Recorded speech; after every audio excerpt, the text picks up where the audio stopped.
Hello, সবাই কেমন আছেন? এটা আমার পড়ার টেবিল একদিন ভুল করে রং পড়ে গেছিল, তো পরে মনে হলো যে এটা পুরোটা রং করে দিয়ে লাল রং দিয়ে করে ফেলছিলাম।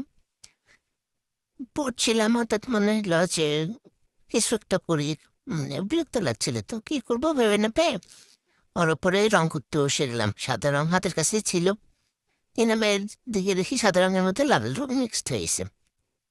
কি আর করবো, ভুল বশত হচ্ছে, তখন ভুল বশতেই হোক, সব কিছুই হোক। তো আবার যদি নিলাম এক কালার একরকম ফুল করবো, যে ওইটা তুলির আঁচড় পড়লো অন্যরকম। খেয়াল করার তখন সেটাকে আবার এলোমেলো করে করে ফেললাম, মানে পুরো ফুলটাই ভুলে ভুলে